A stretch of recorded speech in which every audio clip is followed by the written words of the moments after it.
Hello, good evening everyone. मैं doctor Swati Sharma, English सूत्रा में आप सभी का स्वागत करती हूँ।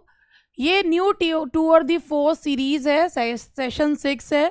और मैं आप लोगों के लिए कुछ क्वेश्चंस जो हैं वो लेकर आई हूँ इस सेशन में, और आप लोग उन क्वेश्चंस के साथ अपनी तैयारी जो है उस तैयारी अच्छी कर सकते हो, और क्या कह सकती हूँ। लेकिन उससे पहले मैं आप लोगों को एक चीज़ जो है वो दिखाना चाहूँगी, और वो ये है कि मेरे स्टूडेंट्स जो हैं खुद ही मुझे जो है ये चीज़ कहते हैं और उनको बड़ा खुशी होती है। तो मैं आप लोगों को एक चीज़ दिखाना चाहती हूँ।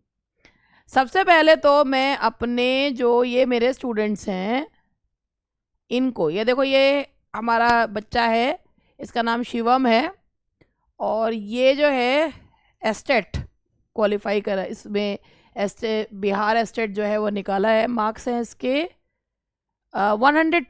112 मार्क्स हैं। मतलब मेरे यहाँ से मैंने कोई एस्टेट का या बीपीएससी का पहला कोई बैच भी नहीं चलाया था। मैं TRE 1 या TRE 2 का कोई बैच नहीं चलाया था, और TRE 3 में भी अब 6 to 8 में काफ़ी सारे स्टूडेंट्स जो हैं वो सिलेक्ट हुए हैं, तो स्पेसिफिकली उसका कोई बैच नहीं चलाया था। अब TRE 4 के लिए तो चला रखा है, लेकिन TRE 1, 2, 3 के लिए नहीं था, और एस्टेट के लिए तो कुछ भी नहीं था। इन बच्चों ने अपनी जो ये लोग अपना रेगुलर क्लासेस ले रहे हैं उनसे ही इन्होंने निकाला है, और देखिए स्कोर कितना अच्छा है इसके। शिवम के 150 में से 112 मार्क्स इसने जो है वो जो है वो ऑब्टेन करे हैं। उसके बाद हम बात करते हैं, ये हमारा बच्चा जो है ये 6 to 8 में हो भी चुका, मतलब सेलेक्ट हो चुका है। इसका नाम अभिषेक सिंह है, मैंने इससे पहले भी इसका वो दिखाया था, अभिषेक है। और ये 6 to 8 में तो ये मतलब इसका रिजल्ट आ चुका, 6 to 8 में तो ये हो चुका है।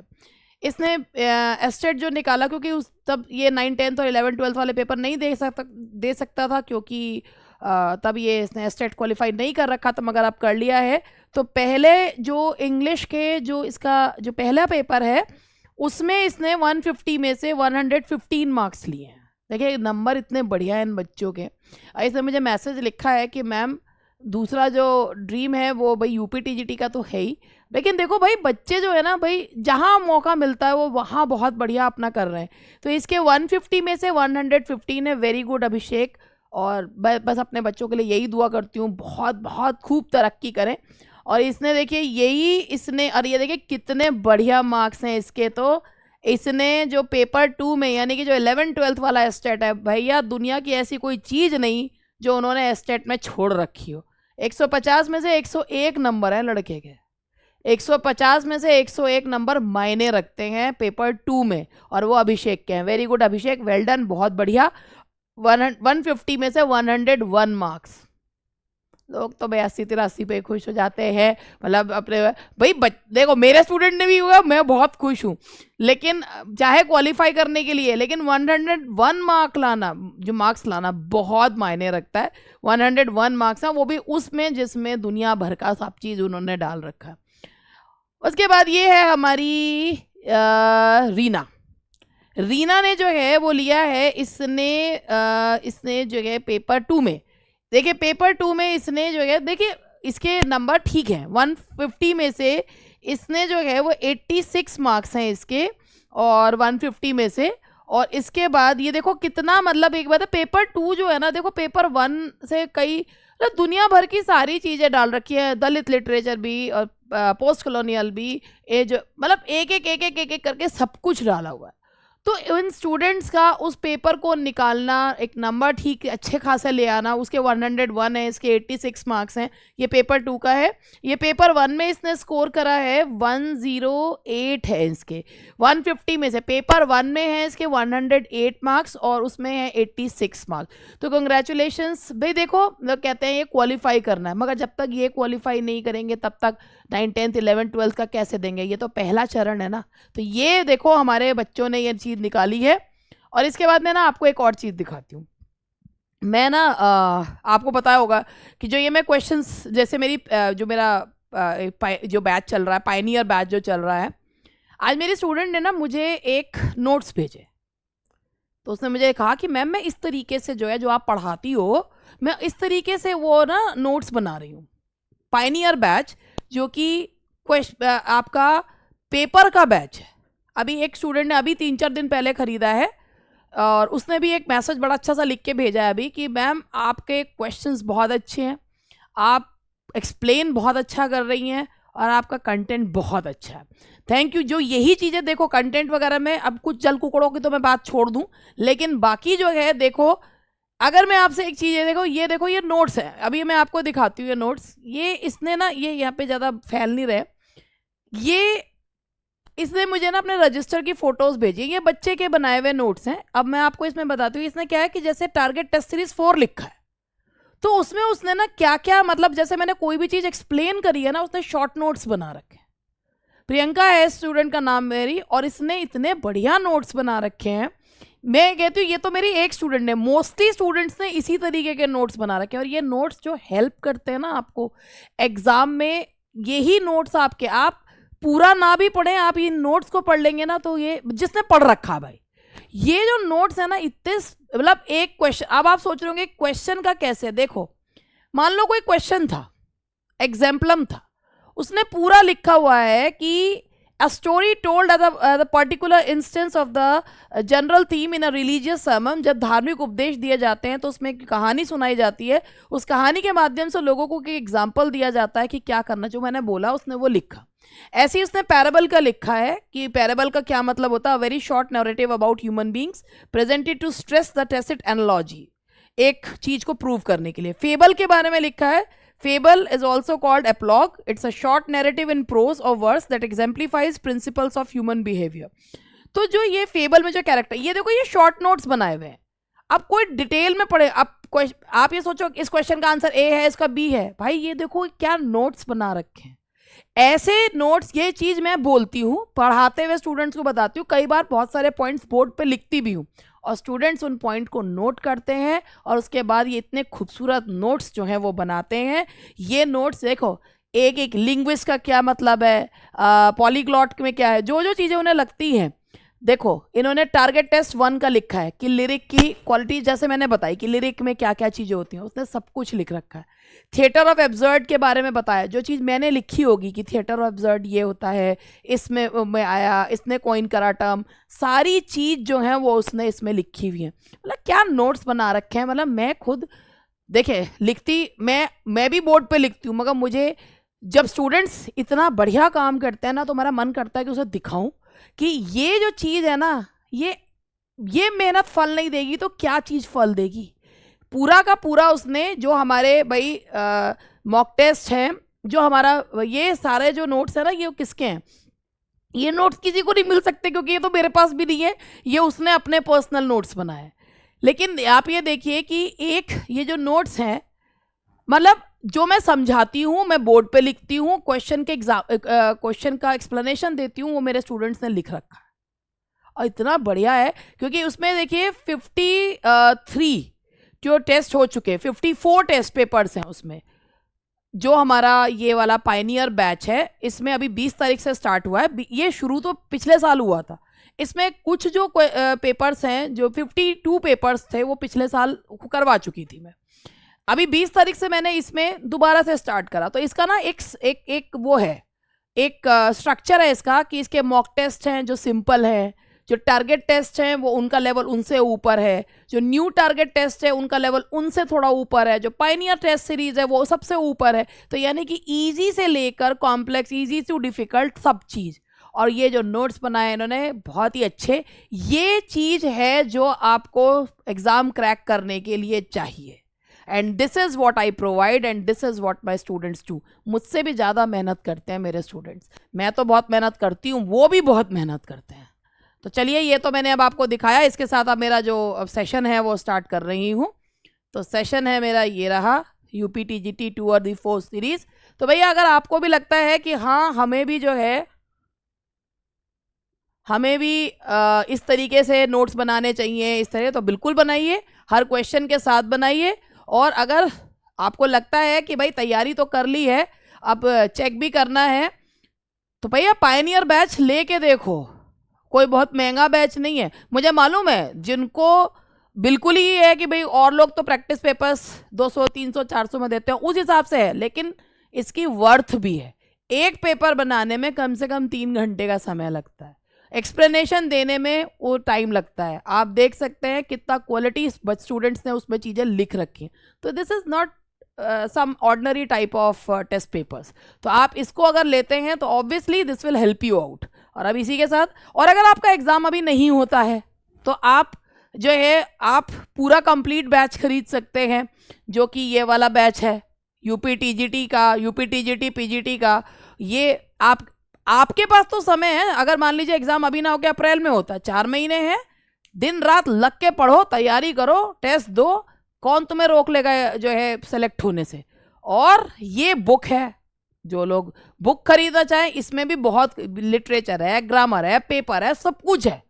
तो भैया चलो, ये इसके बाद अब आप सोच रहे होंगे इतनी देर तक तो मैडम ने यही चीज़ें बताई हैं, 10 मिनट तक। हाँ भैया, 10 मिनट तक इसलिए बताई क्योंकि चीज़ें अपने स्टूडेंट्स के बारे में बताना और ये चीज़ें बहुत अच्छी लगती हैं, लोगों को इससे एक मोटिवेशन मिलता है। देखो भाई, सामान तो बाद में बेचा मैंने अपना, लेकिन चीज़ें जो हैं मैं मोटिवेशन इसलिए देती हूँ स्टूडेंट्स को कि हाँ भाई, when they can you can also, आप भी कर सकते हो। चलिए, अब पहला क्वेश्चन है आप लोगों के लिए। Which of the following lines by Shakespeare is repeated several times in Virginia Woolf's novel Mrs Dalloway? If music be the food of love, play on, 12th night का है ये। Fear no more, the heat of the sun, not the furious winter rages, those are pearl that were his eyes, there is a tide in the affairs of men. तो ये जो है कौन सी line, Virginia Woolf जो कि modern age की novelist हैं, जो कि ब्लूम्सबरी ग्रुप से जुड़ी हुई है। जैसे ये चीज़ें मैं बोलती हूँ ना, ये सब स्टूडेंट्स लिख लेते हैं। ब्लूम्सबरी ग्रुप से की ये मेंबर थी, और इन्होंने जो है एक बहुत ही फेमस जो है इनका वर्क है अ रूम ऑफ वंस ओन। इनका एक वर्क रूम, और ये जो जानी जाती हैं, ये स्ट्रीम ऑफ कॉन्शियसनेस टेक्निक के लिए जानी जाती हैं, जो ये अपने नॉवल में यूज़ करती थी। हालांकि स्ट्रीम ऑफ कॉन्शियसनेस टेक्निक जो है वो विलियम जेम्स ने प्रिंसिपल ऑफ साइकोलॉजी में यूज़ किया था। ये सारे पॉइंट्स जो हैं आपके लिए हेल्पफुल रहते हैं। तो ये जो शेक्सपियर की लाइंस हैं, ये वर्जीनिया वुल्फ के नॉवल कौन सी लाइंस जो है वो रिपीट होती हैं, तो आप समझ ही गए होंगे। Fear no more the heat of the sun. तो fear no more the heat of the sun, ये लाइंस जो हैं वो बार बार रिपीट होती हैं। और अब उसके बाद हम आगे बढ़ते हैं।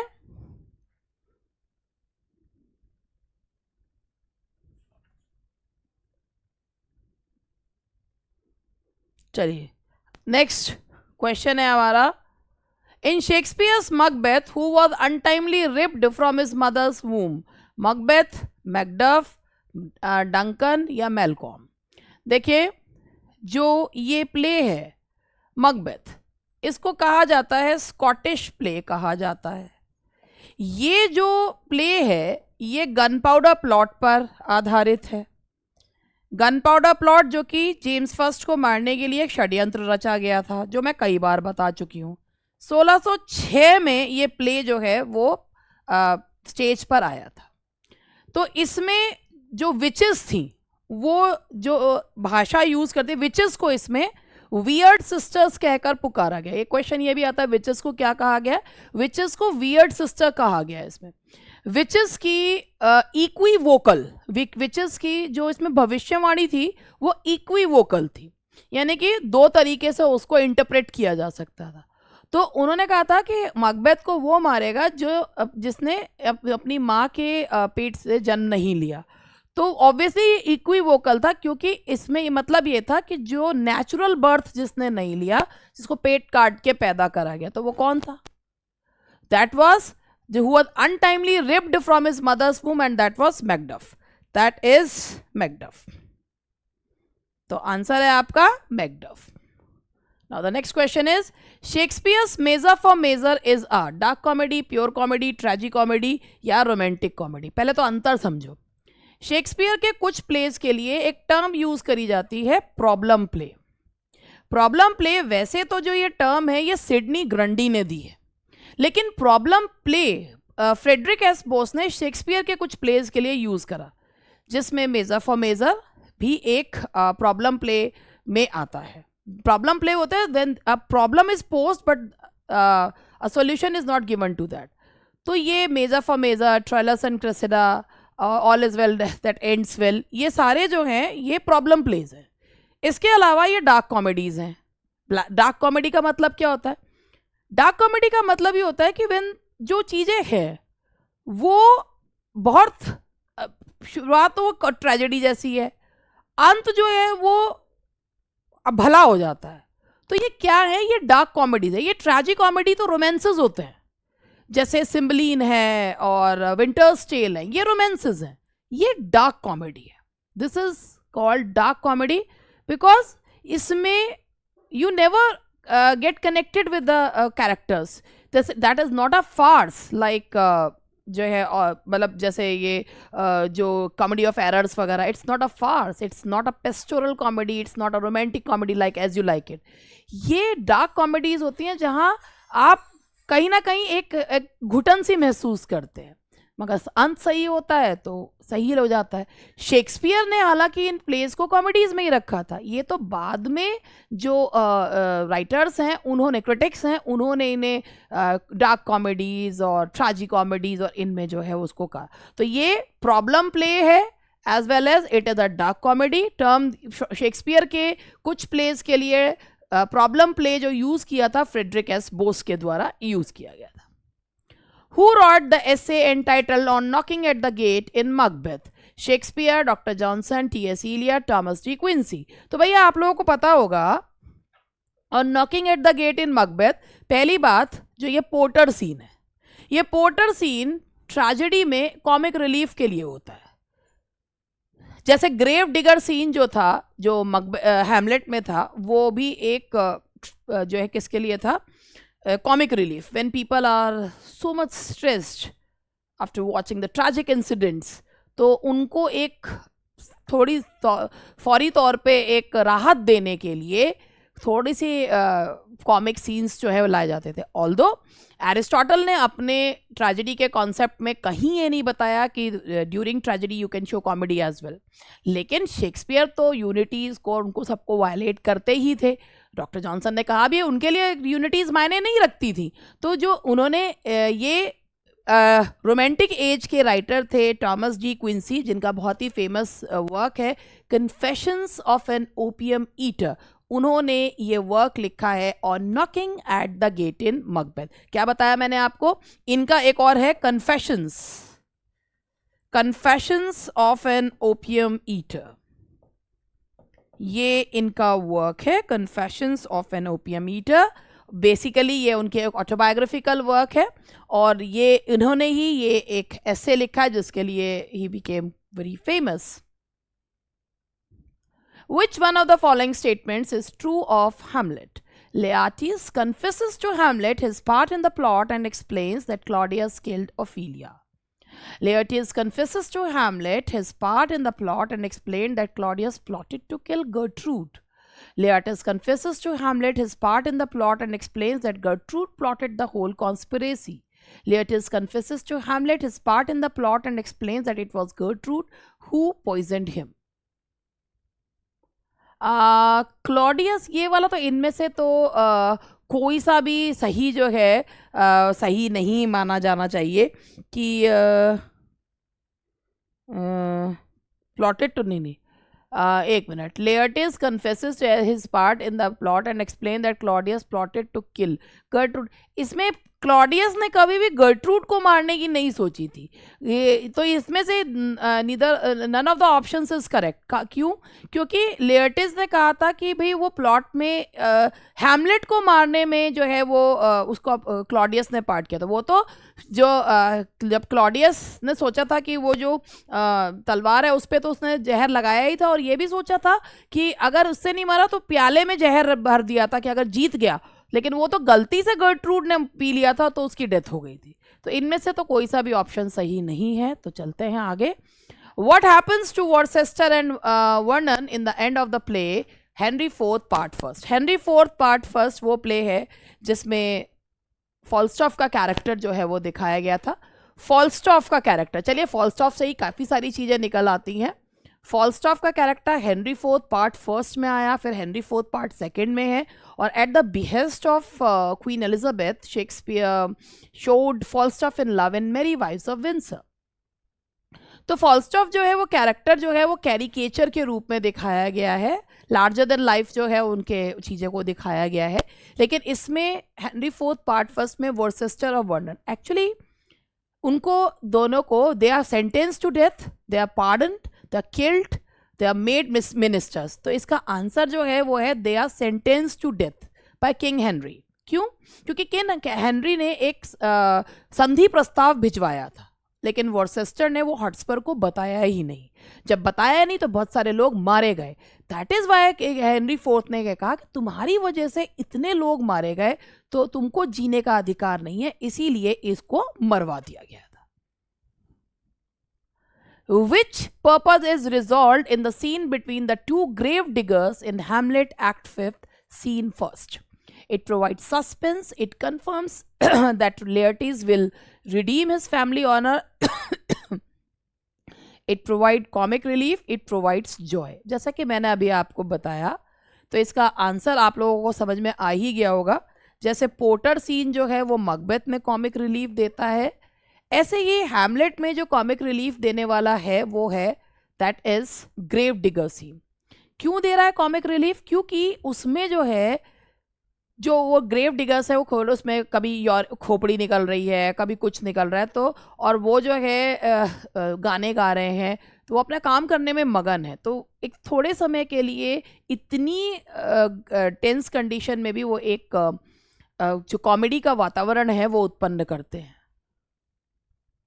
Who calls Ariel thou which art but air in Act 5th, scene 1st of the Tempest? Ferdinand, Caliban, Prospero, Gonzalo.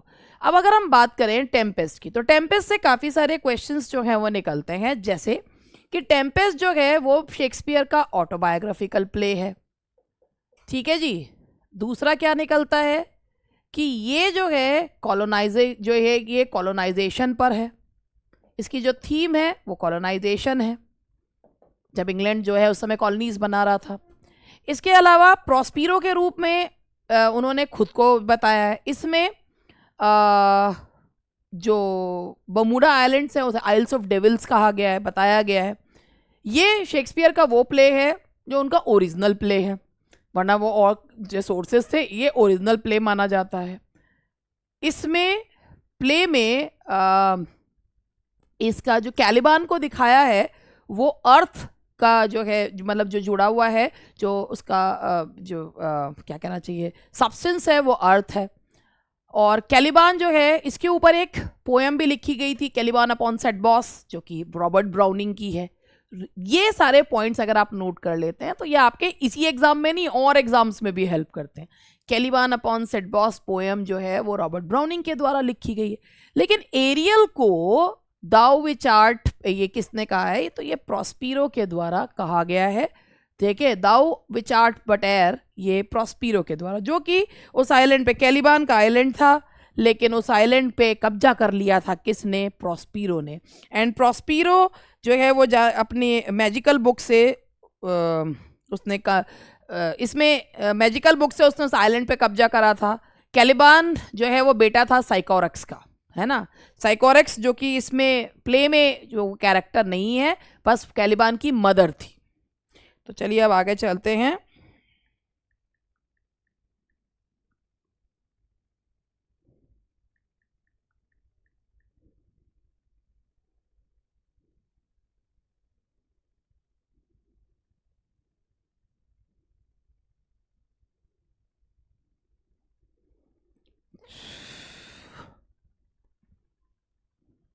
हाँ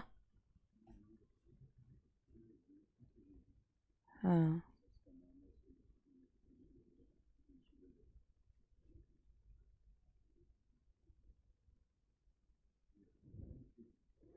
हाँ अभी मुझे जो है बीच में सर ने जो है वो यूट्यूब के कमेंट्स जो हैं वो कहा कि ये भी पढ़ के बता दो। भाई लिखते हैं तो मुझे ये भी बताना चाहिए, जैसे बीच बीच में है, हालांकि मुझे इसके स्क्रीनशॉट्स दिखाना चाहिए था, लेकिन अभी देख रहे हैं। ये एक है, इसका नाम है दीक्षा की पाठशाला। दीक्षा की पाठशाला, उसे उन्होंने मुझे मैसेज किया है। अभी हमें यूपी टीजीटी पीजीटी का एग्ज़ाम भी देना है मैम, मैं कोई वीडियो आपका मिस नहीं करती हूँ मैम। बीपीएससी का एग्ज़ाम टीआरई 3 का 6 to 8 अनएक्सपेक्टेड था, बट मैं आपकी यूट्यूब की सारी क्लासेस देखती हूँ, मेरा लिटरेचर पार्ट बहुत अच्छा हुआ। 35 में से 31 स्कोर था बिना कोई बैच लिए, बस यूट्यूब का आपका चैनल फॉलो किया। मेरी रैंक 10 है 6 to 8 में। Very good Diksha, thanks to you ma'am, आपके क्वेश्चन सुपर्ब होते हैं, आप जिस वे में कराती हैं इजी टू टफ, बहुत सेम पैटर्न कंटिन्यू रखें। और एक इन्होंने लिखा है, ये है इंग्लिश विद अजय, उन्होंने लिखा है गुड इवनिंग मैम, 2021 का टीजीटी एग्ज़ाम आपके मार्गदर्शन में क्वालिफाई किया था, मुझे आपके यूट्यूब चैनल से बहुत फ़ायदा मिला, पेपर में बहुत सारे क्वेश्चन मिले जो आपने पढ़ाए थे, thank you madam ji, thank you very much. कि आप देखिए इंग्लिश विद अजय या जो ये भी टीचर्स हैं, I respect them from the bottom of my heart. और ये देखिए कि अगर सबसे बड़ी बात पता है क्या होती है कि आज के टाइम में लोग बेनिफिट तो लेते हैं, मगर जिसकी वजह से कुछ भी वो होता है ना, उसको याद नहीं रखते। बहुत बड़ी बात है, एंड मैं इस बात को बहुत, मेरे को ये चीज़ बहुत टच करती है कि आप जो हैं मतलब इस चीज़ को एडमिट कर रहे हैं कि मेरे चैनल से आपको फ़ायदा मिला, और ना केवल एडमिट कर रहे हैं बल्कि उस पर आके लिख रहे हैं। थैंक यू वेरी मच, इतना सम्मान देने के लिए बहुत बहुत धन्यवाद, thank you very much. May you progress leaps and bounds. करने वाले यूट्यूब से भी करते हैं और बहुतों ने करा है भैया, कल भी मैंने बताया था, जो कि सेकंड टॉपर थी वो जो है उसने यूट्यूब से ही पढ़ के करा था, और बार बार मुझे फ़ोन करा, बार बार खूब जो है चीज़ें के बारे में बताया, और जब उसने अपना स्कोर मुझे बताया था आई वॉज शॉक्ड, उसके नंबर मुझसे भी ज़्यादा थे।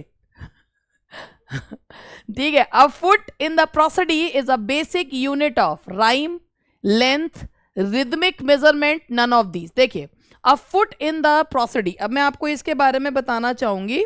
1 मिनट का टाइम दीजिएगा बस मुझे। A foot in the prosody is a basic unit of rhyme, length, rhythmic measurement, none of these। देखिए फुट का मतलब होता है, एक होता है मीटर, एक होता है फुट। फुट का मतलब होता है आवाज कहाँ उठती है, कहाँ गिरती है, फिर उठती है, फिर गिरती है, तो इसे जो है ना रिदमिक मेजरमेंट कहते हैं। मैं आपको बिल्कुल शॉर्ट में कुछ चीजें बताना चाहूंगी। देखिए जो हमारे होते हैं, सबसे पहले अगर हम यहाँ पे बोलते हैं, हम यहाँ पे आयम्बिक बोलते हैं। आयम्बिक का मतलब होता है पहले आवाज गिरेगी फिर उठेगी, यानी कि first syllable is unstressed and the other one is stressed. अब इसके बाद अगर हम यहाँ पर लेते हैं ट्रोचेइक, इसका उल्टा होता है ट्रोचेइक। जो ट्रोचेइक होता है उसमें पहला स्ट्रेस्ड होता है, दूसरा अनस्ट्रेस्ड होता है, यानी कि पहले आवाज उठेगी फिर गिरेगी। उसके बाद एनापेस्टिक होता है, एनापेस्टिक का उल्टा डेक्टाइलिक होता है। जो एनापेस्टिक है उसमें क्या होता है कि 2 unstressed syllables followed by 1 stress syllable. ठीक है, 2 unstressed syllables followed by 1 stress syllable, इसका उल्टा होता है डेक्टाइलिक। और डेक्टाइलिक में क्या होता है कि 1 stress syllable followed by 2 unstressed syllables. ये इस तरीके से, तो आप ऐसे मानिए कि जैसे अगर मान लिया ट्रोचेइक है तो आवाज उठी फिर गिरी, फिर उठी फिर गिरी, फिर उठी फिर गिरी, तो इस तरीके से इसको रिदमिक हो गया ना ये। तो ये रिदमिक मेजरमेंट को क्या कहा जाता है? Foot. Which of the following is not correct? The terza rima is a stanza of 4 lines. The Chaucerian stanza is of 7 lines. The Spenserian stanza is of 9 lines. The Ottava rima is a stanza of 8 lines. तो कुछ चीजें मैं आपको पहले बताना चाहूंगी। जिसमें भी रिमा लग रहा हो वो इटालियन ओरिजिन है, ठीक है। जो टर्जा रिमा है ना, टर्जा का मतलब ही होता है 3, इंटरकनेक्टेड होती हैं ये 3, तो ये 4 नहीं होता, 3 लाइन्स होती हैं। टर्जा रिमा में लिखी है ओड टू वेस्टविंड लिखी हुई है। ओड टू वेस्टविंड जो शेले की पोयम है वो टर्जा रिमा में लिखी हुई है। बात करते हैं चौसेरियन स्टैंजा की। चौसेरियन स्टैंजा या राइम रॉयल जिसे कहा जाता है। क्यों कहते हैं राइम रॉयल? क्योंकि किंग स्क्वायर जो जेम्स फर्स्ट के द्वारा लिखे गए, और जेम्स फर्स्ट जो पहले जेम्स फर्स्ट थे जो स्कॉटलैंड के, उनके द्वारा। ये वाले जेम्स फर्स्ट जब आए थे 1603 वाले वो जेम्स 6 थे स्कॉटलैंड में। तो किंग स्क्वायर जब लिखी थी तो राजा के द्वारा लिखा गया था, तो इसका नाम पड़ गया था rhyme royal. Spencerian stanza is of 9 line, बिल्कुल सही है, जिसमें पहली 8 लाइंस जो होती हैं वो आयम्बिक पेंटामीटर में होती है, और जो लास्ट लाइन होती है ना वो 12 सिलेबल्स की होती है, अलेक्जेंड्रीन जिसे कहा जाता है। That is called Alexandrine. तो जो स्पेंसेरियन स्टेंजा है वो 9 लाइन्स का होता है और जो ओटावा रिमा होता है वो 8 लाइन का स्टेंजा होता है। तो भैया यही वाला गलत है। अब बताओ मैंने तुम्हें एक क्वेश्चन में कितनी सारी चीजें बताई। अब जिसको इसमें से चीजें निकालनी है वो निकाल लेगा। उसके बाद नेक्स्ट है, there are some statements given below in reference with the term prosody, find out the incorrect statement. तो आपको सबसे पहले आप ये देखिए, it is a systematic study of versification in poetry. उसके बाद it deals with principles and practice of metre, rhyme and stanza forms. It also studies figures of speech. It does not include study of speech sound patterns and effect. तो सबसे पहले अगर आप लोगों को मैं ये बताऊं कि जो अगर आप प्रोसिडी के बारे में समझें तो मैं अपनी जो है उसमें से ही आपको बताना चाहूँगी। एक मिनट, एम.एच. अब्राहम्स वाली बुक निकाल रही थी जरा अपनी, सारी चीज़ें मैं भी रखती हूँ ना अपनी, तो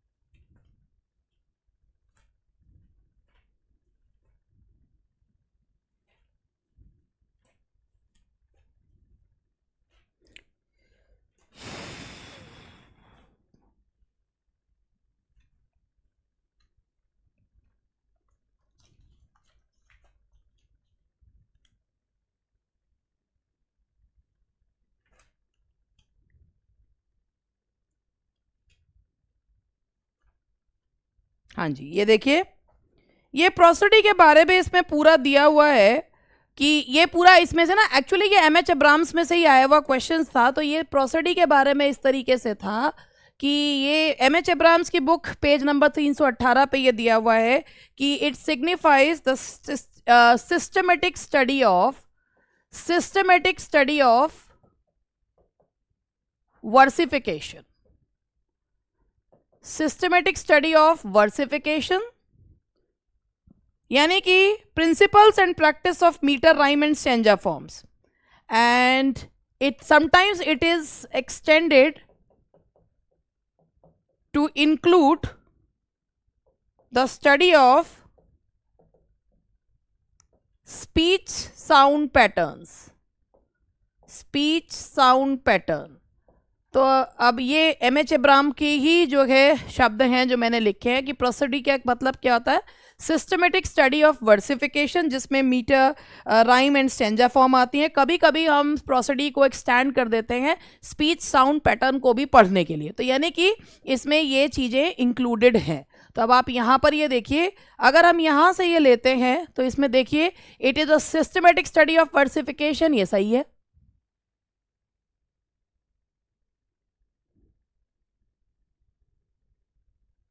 incorrect. It deals with the principles and practice of metre, rhyme and stanza form, सही है। It also studies figure of speech, नहीं है। इट डज नॉट इंक्लूड, ये भी सही नहीं है। तो अगर आपको एम.एच. अब्राहम से उठा के दे दिया एग्जैक्टली प्रोसिडी, आपको लगता है प्रोसिडी कभी किसी ने कहा होगा कि ये भी पढ़ लो या पूरी एम.एच. अब्राहम्स? लेकिन हाँ भाई, अगर पढ़ रखा है, समझ रखा है, मीटर के बारे में जानकारी है, यू कैन डू एनीथिंग। तो इसका आंसर है third and fourth.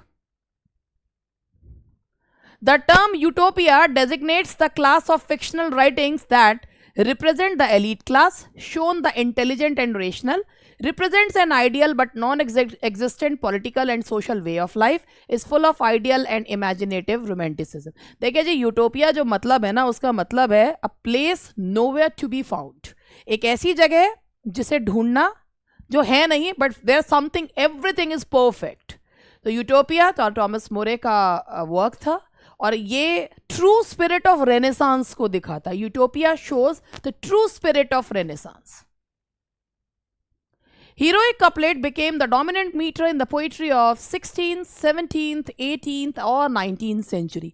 Heroic couplet जानते हैं किसे कहते हैं? Heroic couplet कहते हैं, Heroic couplet का मतलब होता है कि हर iambic pentameter में लिखना, iambic pentameter में लिखना, यानी कि हर लाइन में आवाज़ पहले गिरेगी फिर उठेगी और 10 सिलेबल्स होने चाहिए, और 2 लाइन का स्टेंजा। और इसे हीरोइक इसलिए कहते हैं क्योंकि ये एपिक लिखने में यूज़ किया जाता था। ये डोमिनेंट था इन 18th सेंचुरी। पोप थे वो जिन्होंने हीरोइक कपलेट को रिवाइव करा था। It was Pope who revived heroic couplet. The Elizabethan chronicle plays are sometimes called comedy of humour, history play, problem play या इंटरल्यूड। देखो भैया ऐसा है कि ये जो आपके क्रोनिकल है, क्रोनिकल का मतलब क्या होता है? समय। और जो समय है वो किस में बताया जाएगा? हिस्ट्री प्लेज में। The answer is history plays. In ancient Greek, lyric poetry was also known as Pindaric, Sapphic, Hellenistic, Melic या Horatian poetry। तो भैया ऐसा है कि एंशियंट ग्रीस में लिरिक पोइट्री को किस नाम से पुकारा जाता था? आई थिंक ये क्वेश्चन आप लोगों ने कई बार पढ़ भी रखा होगा, तो यही मैं आपको बताना भी चाहती हूँ। भाई देखो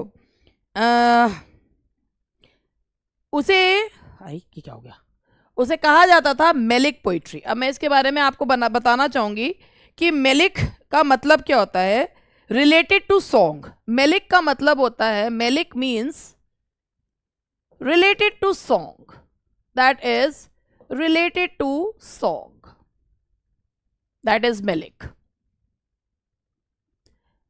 Pyrrhic meter involves 2 unstressed syllables, 1 stressed 1 unstressed। ये तो आपका भी पता है, 1 stressed and 1 unstressed, that is trochaic। 1 stressed syllable 2 unstressed syllable, ये भी अभी मैंने बताया था आपको, anapaestic dactylic। 2 stressed syllables 2 unstress syllables, ये भी नहीं है। 2 अनस्ट्रेस सिलेबल्स यानी कि पायरिक मीटर होता है ये इस तरीके से 2 अनस्ट्रेस सिलेबल्स को कहा जाता है। 2 unstress syllables are called pyrrhic metre. ठीक है जी, चलिए आगे बढ़ते हैं।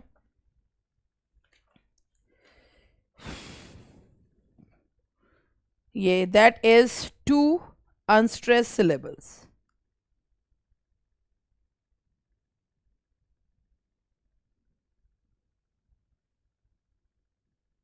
इसका ऑपोजिट है स्पॉन्डिक, तो 2 unstress syllables. Next is the mystery plays were based on. देखिए भाई, जब भी जो ड्रामा है ना, उसका ओरिजिन जो माना जाता है वो धर्म से माना जाता है।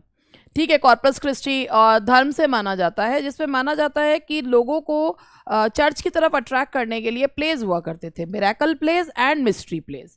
तो जो मिरेकल प्लेज होते थे वो संतों की कहानियों पर आधारित होते थे, और जो मिस्ट्री प्लेज होते थे वो बाइबल की कहानी पर आधारित होते थे। अभी एक हरियाणा वाले में क्वेश्चन आया था कि जो टी.एस. इलियट का प्ले है, वर्स प्ले है मर्डर इन द कैथीड्रल, वो किस प्रकार का मॉडर्न क्या है? तो वो मॉडर्न जो है that is a miracle play. क्यों? क्योंकि उसमें संत की कहानी बताई गई है। तो अगर आपने ये चीज़ें पढ़ रखी हैं then only you will be able to answer those question. हालांकि उसमें बहुत सारे क्वेश्चन के जवाब उन्होंने उल्टे पुल्टे दे रखे हैं, लेकिन ये मैं आपको बताया, stories from the Bible. Now the next one is if in a ballad a line और stanza is repeated but with an addition. यानी कि अगर बैलेड में कोई लाइन या स्टैंजा रिपीट होता है मगर कहानी को आगे बढ़ाता है, तो उसे क्या कहते हैं? Referential repetition, incremental repetition, just repetition, none of these. ये 2016 का आया हुआ क्वेश्चन है, यूपी का ही। तो इसका है answer that is incremental repetition. चलिए अब ये ना थोड़े से ग्रामर के क्वेश्चंस हैं, तो ये भी देख लेते हैं। पहला क्वेश्चन इसमें ये है कि in the night the thief came into the garden. Simple split into simple sentence.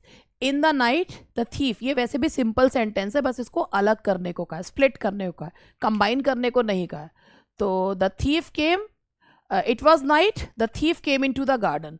देखो जब अब ये जो है स्प्लिट इनटू, अब स्प्लिट करने का मतलब है कि 2 कंप्लीट सेंटेंसेस होने चाहिए, 2 सिंपल सेंटेंसेस होने। नाइट केम नहीं हो सकता, एट नाइट ये फ्रेज है, तो नाइट फेल, तो यहां पर जो सही जवाब है it was night the thief came into the garden.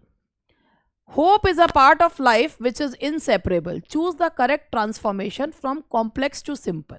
Complex से सिंपल लो। होप, अब कॉम्प्लेक्स सबसे पहले आप यहां देखिए, hope is that part of life, hope is a part of life, ये इसके बारे में बता रहा है। Hope is a part of life which is इन, जो कि hope is that part of life, hope is that part of life जो कि पार्ट ऑफ लाइफ के, ये बात तो होप के बारे में की जा रही है, विच इज इनसेपरेबल, क्या इनसेपरेबल है, पार्ट ऑफ लाइफ जो है, तो वो होप के बारे में कहा जा रहा है, तो ये आपका एडजेक्टिव क्लॉज है, कॉम्प्लेक्स सेंटेंस है। अब आपको इसे सिंपल में बनाना है। जो कॉम्प्लेक्स सेंटेंसेस होते हैं उनमें दो क्लॉजेस होते हैं, दो से ज़्यादा भी हो सकते हैं, एक प्रिंसिपल होता है, एक सबॉर्डिनेट होता है।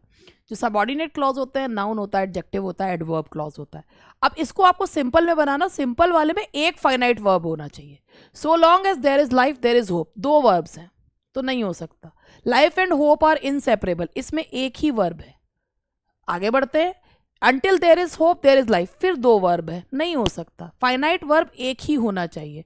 Where the life is the hope is there, दो दो वर्ब है, तो एक ही है इसमें, जिसमें एक ही वर्ब आ रहा है और वही सिंपल सेंटेंस है। The organisers will exhibit the paintings till the end of the month, ये पैसिव है शायद, और the paintings will be exhibited by the will be exhibited by the organizers till the end of the month, यही होगा इसका। the answer is D, तो ये है इसका passive voice, that is D। the PM was to have open the dry dock, ये भी passive है, देखिए इसका।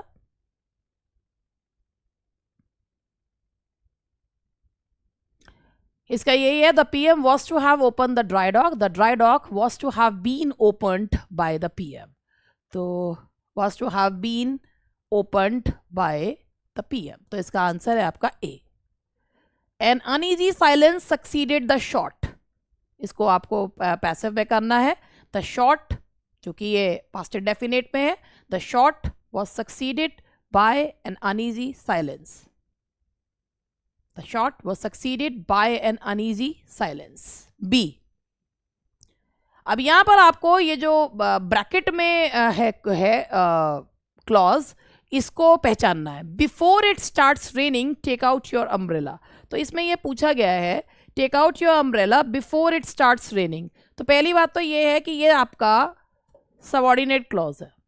ठीक है जी, पहली बात तो ये सबॉर्डिनेट क्लॉज है।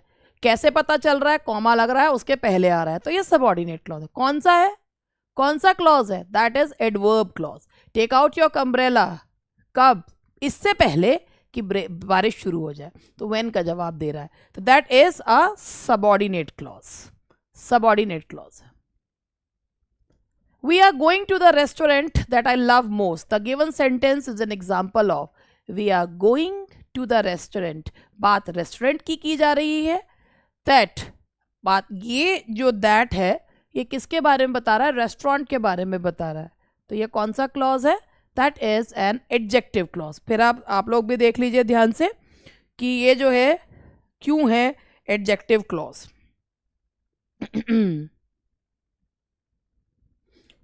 ठीक है जी, next question is Ram wears a shawl whereas Shyam wears a coat, adjective, adverb, principal, noun clause. तो Ram wears a shawl whereas, यहां पर इसमें राम वियर्स अ शॉल जबकि, whereas Shyam wears a coat, तो इसमें कौन सा क्लॉज जो है वो होना चाहिए, जबकि यहाँ पे ये इसमें एडवर्ब क्लॉज जो है वो इसका होगा Ram wears a shawl whereas जबकि, जबकि का सेंस जो है वो दे रखा है, इस सेंस है। इसके बाद farming depends on water which will be available only during the monsoons, तो यहाँ पर आप अगर इसको ध्यान से देखें तो इसे पूछा गया है एडजेक्टिव क्लॉज है, एडवर्ब क्लॉज है, प्रिंसिपल क्लॉज है या नाउन क्लॉज है। तो आपको सबसे पहले इसमें ये चीज़ देखनी है कि ये कौन सा जो है वो क्लॉज है। देखिए, फार्मिंग डिपेंड्स ऑन वाटर, तो बात किसके करीब की जा रही है, वाटर की। वाटर को क्वालिफाई कौन सा वो कर रहा है, विच कर रहा है, तो कौन सा क्लॉज हुआ, that is adjective clause, that is adjective clause. तो ये है आपका एडजेक्टिव क्लॉज, और मुझे 1 मिनट का टाइम दीजिएगा।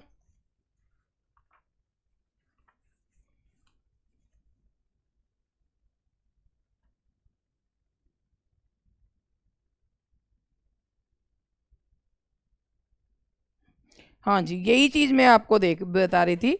ये एक चीज़ में मुझे थोड़ा सा कन्फ्यूजन था, वो मुझे इसमें देखना था। सबसे पहले Ram wears a shawl whereas Shyam wears a coat, सबसे पहले इसमें पूछ रखा है एडवर्ब क्लॉज, और ये यहाँ पर मैं दोबारा से लौट के आती हूँ, ये जो वेयर एज है ना, यही चीज़ मैं इसको चेक कर रही थी।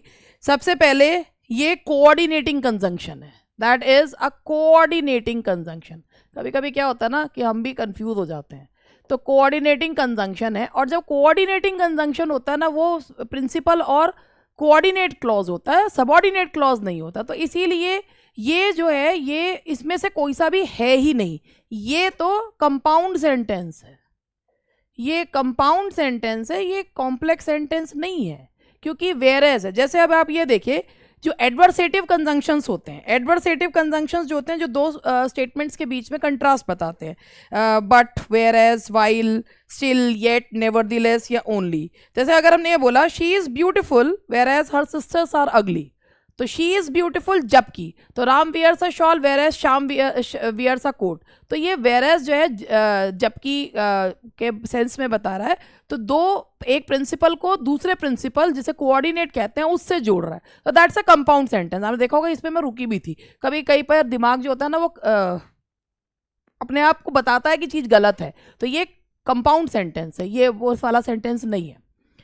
और ये आपका एडजेक्टिव क्लॉज है क्योंकि वाटर के बारे में बताया जा रहा है, that he may fall ill worries me. तो इसमें ये पूछा जा रहा है कि ये जो अंडरलाइंड है ये क्या है, ही may fall ill, what worries मी। आप अगर इससे पूछें, इस वर्ब से आपने पूछा व्हाट वरीज मी, तो जो व्हाट का जवाब दे रहा है ना वो क्लॉज है, और कौन सा क्लॉज है, सबऑर्डिनेट, और कौन सा है, नाउन क्लॉज। तो ये हिस्सा क्या हुआ, दैट इज प्रिंसिपल। तो ये है आपका प्रिंसिपल क्लॉज। काफ़ी लंबी क्लास हो गई आज, बस आज के लिए इतना ही और हो गया ख़त्म। अब मिलते हैं नेक्स्ट उसमें, तो तैयारी करते रहिए और तैयारी करिए, सब चीज़ के बारे में पढ़िए, मतलब सब चीज़ का मतलब आलतू फालतू नहीं, मगर तैयारी अपने हिसाब से करिए कि कुछ भी पूछा जाए। जैसे भी 2021 का जब पेपर हुआ तो उन्होंने भर भर के बायोग्राफी, ऑटोबायोग्राफी, मेमोयर्स और इसके प्रोसेडी के क्वेश्चन पूछ लिए। अब जिसने बायोग्राफी, ऑटोबायोग्राफी लिटरेरी टर्म्स में पढ़ी ही नहीं तो वो कहाँ से कर लेगा, और इसमें क्वेश्चन में लोगों के जवाब गलत हुए हैं। अब 4 साल पढ़ते पढ़ते तो पता चल गया कि भाई इनके आंसर ये है, लेकिन तब जो है ये नहीं पता था लोगों को कि भाई इसका आंसर ये है या ये है। तो मेरा कहने का मतलब ये है कि कोई भी क्षेत्र छूटना नहीं चाहिए। चलिए, दैट्स ऑल फॉर टुडे, मिलते हैं जल्द ही।